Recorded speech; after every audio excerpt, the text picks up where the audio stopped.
Satu perkara yang sangat menggembirakan saya sepanjang saya mengusahakan dengan pasukan saya page Glowy ni kan, semakin ramai orang mempunyai pengetahuan yang semakin baik tentang bahan-bahan dalam skincare dan cara gabungan bahan-bahan ini. Ramai orang dah ada pengetahuan yang baik dan kita tidak nafikan juga sudah ada ramai individu, golongan expert, profesional, orang yang mencintai, menyukai bidang kecantikan atau skincare ini berkongsi pengetahuan masing-masing yang akhirnya manfaatnya dapat kepada anda lah, Glowy Girls, Glowy Guys sekalian ya. So cuma ada satu bahagian yang mana saya rasa masih perlu dikupas dengan cara yang mana melihat pada pelbagai perspektif. We cannot just say it works or don't work, iaitu gabungan-gabungan bahan. Hari ini kita akan bincang tentang 3 bahan yang sebenarnya tergolong dalam ingredient superstar ataupun superstar ingredient yang mana boleh menjadi mengelirukan bila mana kita nak jawab soalan boleh ke dia digabungkan atau tidak. Kita bincang ya.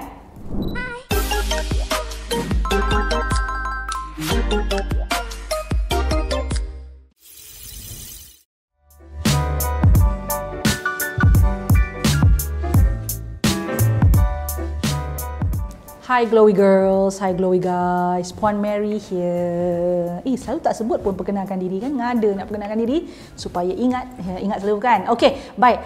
Dalam video ini kan kita nak bincang tentang 3 daripada 5 ingredient bahan yang digelar sebagai superstar ingredient. Apa tu superstar ingredient? Superstar ingredient adalah bahan-bahan yang mempunyai research yang mencukupi, terbukti secara saintifik ya, yang boleh memberi manfaat tertentu kepada kulit berdasarkan how the product works. So 5 bahan ni sebenarnya senang je nak ingat. So kalau nak tahu superstar ingredient ni, nombor 1 vitamin A atau secara spesifiknya retinoid ya. Retinoid ni ada jenis OTC, over the counter yang kita boleh beli, contoh retinol. Ada juga yang jenis yang kena doktor prescribe, kena farmasi pakar prescribe. Yang itu kita tak boleh beli sendiri, kena prescribe ya. Itu satu. A. B. Vitamin B dalam skincare adalah B3 iaitu niacinamide. Yes, popular kan? Popular, sangat popular. Itu superstar ingredient. Vitamin C. Vitamin C ya, ada vitamin C ada banyak bentuk ya. Vitamin C yang banyak research dia adalah L-ascorbic acid. Ya, the purest form of vitamin C, itu superstar ingredient.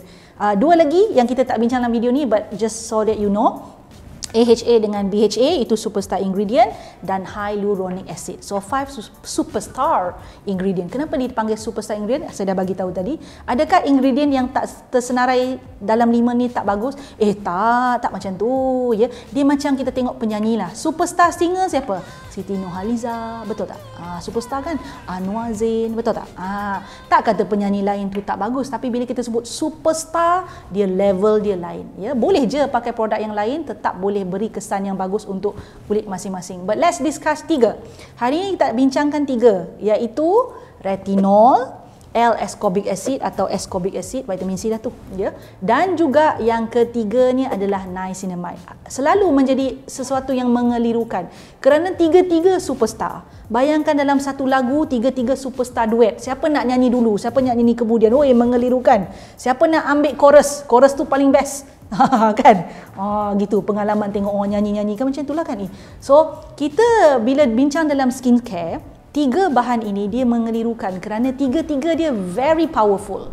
3 bahan ni dia powerful dan dikhawatiri oleh ramai pengguna jika kita gabung-gabung dalam produk yang berbeza ya, bukan dalam produk yang sama, produk yang berbeza, gabung-gabung ni dikhawatiri dia terlalu kuat pada kulit. Itu dah dia. Sebab superstar jadi superstar jadi terlalu superb, takut destroy your skin. Itu kerisauan ramai orang bila sebut pasal 3 bahan inilah ya, A, B, C. Vitamin A tadi retinol, vitamin B niacinamide, vitamin C adalah ascorbic acid. So kita nak bercerita tentang gabungan bahan. 3 bahan aktif ini, okey ke tak okey, berkesan ke tak berkesan, kita nak bincang secara spesifik. Let us start with niacinamide dengan vitamin C, L-ascorbic acid. Niacinamide dengan L-ascorbic acid ni kan, dia punya hubungan ni macam very complicated relationship tahu sebenarnya. Rumitnya kenapa? Ada 2 pandangan bila kita nak gunakan produk berbeza dengan bahan yang ada niacinamide dengan L-ascorbic acid ni. Satu bendanya adalah pandangan pertama adalah bila kita gunakan kedua-dua ni serentak dalam satu rutin yang sama, dikuatiri bahan ni boleh cancel each other punya function. Kenapa dia ada isu pH lah sebenarnya? Sebab L-ascorbic acid untuk dia berkesan, dia perlu berfungsi pada kadar pH 3 tau, very acidic ya. Dia nak berfungsi tu dengan baik pada kulit tu, dia kena pH 3. So that can actually impact niacinamide punya quality. So for that reason, yang menyebabkan ada pendapat pertama menyatakan bahawa baik jangan guna serentak dalam rutin yang sama, pakai asing-asing.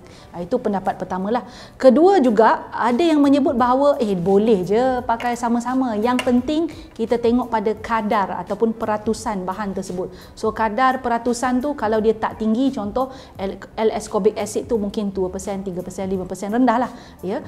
Dan tak tinggi sangat, niacinamide pun rendah-rendah je, jadi dia boleh digunakan bersama kerana dia tidak kita panggil berikan kerosakan mudarat yang berlebihan pada kulit. Malahan ada kajian yang menyebut dua-dua ni boleh je pakai. Dia ikut kulit. Kalau kulit tu okey, tahan dia, pakai bersama ada manfaat. Cumanya kenapa ada larangan ataupun ada pendapat tu dia tak galakkan pakai bersama, sebab kita nak mengelakkan risiko iritasi. Dan kita ada cara lain untuk mendapatkan manfaat kedua-dua bahan ini tanpa merosakkan kulit, iaitu pakai pada waktu yang berbeza atau rutin yang berbeza. Begitulah. So sebab tu kalau kita tengok ada individu kata boleh je pakai sama-sama, tu ada sebabnya. Tak salah juga pandangan itu. Ada yang kata jangan, tak salah juga, terutama untuk kulit yang mudah sensitif ya, mudah iritasi, dry skin, kulit-kulit yang tak tahan lasak ataupun low resistant punya skin.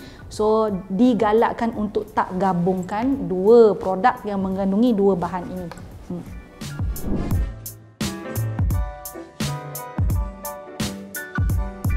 Kedua, niacinamide, vitamin B3 dengan retinol. Status hubungan mereka berdua ni kan kalau mengikut kajian-kajian terkini adalah sangat-sangat bagus. Kerana menggunakan kedua-duanya boleh kita panggil menambahkan keberkesanan kepada produk. Cuma retinol ni kita kena hati-hati bila kita nak pakai kedua-duanya. Retinol ni kena serasi dulu dengan kulit anda. So maksudnya kalau sebut nak serasikan tu, kena pastikan retinol ni kita pakai pada kadar yang rendah dahulu, dan kalau nak tingkatkan kadar peratusan dia tu kena berkala lah, slow-slow baru naik ya. So you have to use in low amount first and increase as your skin kita panggil tolerate it ya. So kajian-kajian dulu memang mendapati kedua-dua ni tak serasi tau, tapi kajian-kajian baru menunjukkan bahawa niacinamide dengan retinol insya-Allah jika dipakai bersama memang kulit jadi flawless ya. Dia kan flawless lah, flawless terus ya. Bagus.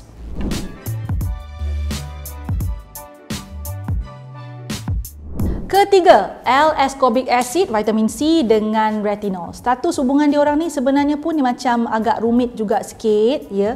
Disebabkan L-ascorbic acid ni sebenarnya macam disebutkan tadi, L-ascorbic acid ni dia punya fungsi menjadi lebih baik sekiranya ia digunakan pada kadar pH yang agak rendah, 3.5. Sedangkan retinol ni pula dia punya pH adalah dalam pH kulit. So dalam 5.5 begitu. So disebabkan oleh perbezaan pH inilah biasanya dicadangkan untuk pakai pada rutin yang berbeza. Lagipun kedua-duanya dikategorikan sebagai bahan yang agak kuat tau. Macam L-ascorbic acid ni dia ada exfoliating effect ya. Macam retinol ni dia boleh tingkatkan kitaran sel kulit. So that kind of effect from these two punya bahan aktif tu adalah efek yang kuat.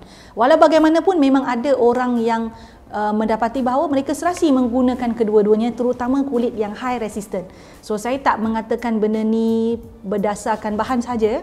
It really comes to your skin type and how your skin is strong enough to bear the effect of these two ingredients. So kebanyakan pakar mencadangkan agar kedua-dua bahan ni digunakan secara berasingan untuk kita elakkan benda yang kita tak nak berlaku ya. Susah kalau dah berlaku, nak reverse susah.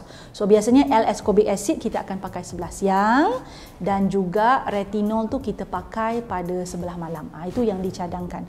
Anyway, L-ascorbic acid, vitamin C adalah antioksidan yang sangat bagus. Jadi kalau digunakan pada sebelah siang, dia lagi bagus sebab dia boleh melawan radikal bebas yang banyaknya menyerang kulit pada sebelah siang biasanya.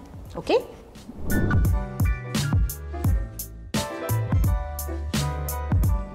Bila kita faham hubungan antara ketiga-tiga bahan ni kan, boleh jadi kebanyakan orang seperti saya akan rasa khawatir untuk gabung-gabungkan penggunaan produk yang mempunyai bahan aktif yang lain-lain ni. Sebab apa?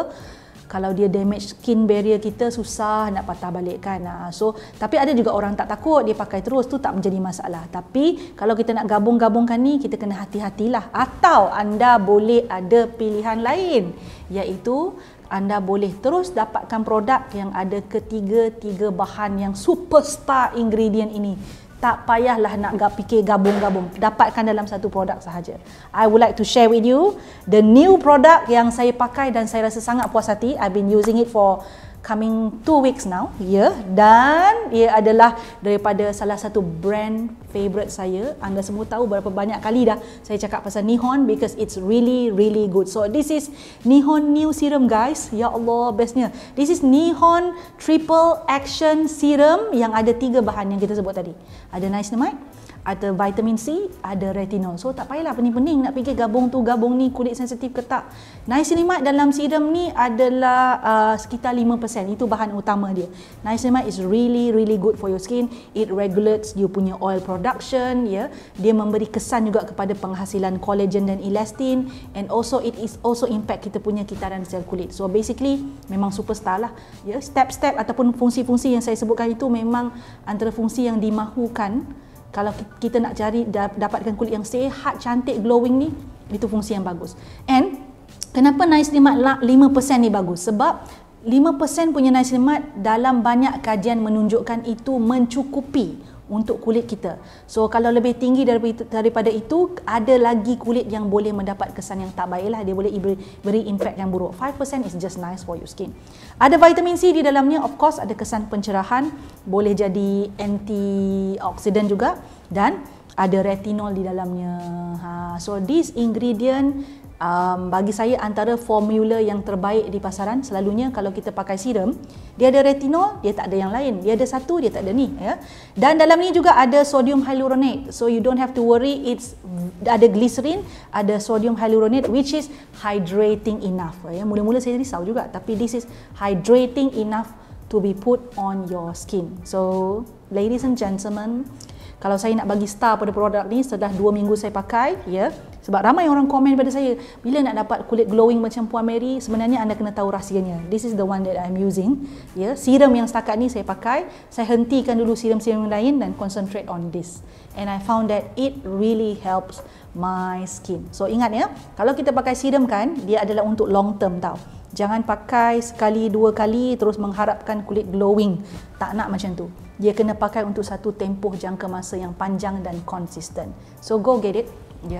I strongly recommend this. If I can give how many star dekat produk ini, I'm giving it full, penuh 5 bintang. Nasib baik tak ada 10 bintang. Kalau 10 bagi 10. 5 star for Nihon Triple Action Serum. Dia sebut triple sebab ada 3 bahan. Okay, go get it. So kita boleh dapat kulit cantik sama-sama. Okay, bye-bye. Suka video yang saya selalu kongsikan? Apa kata? Jangan apa kata, buat sekarang. Subscribe channel saya, like, share dan pastikan tekan butang loceng tu. Yang ada loceng tu, yang cute-cute loceng kecil tu tekan supaya anda mendapat notifikasi setiap kali saya masukkan video baru. Jangan terlepas, jangan tertinggal. Buat sekarang.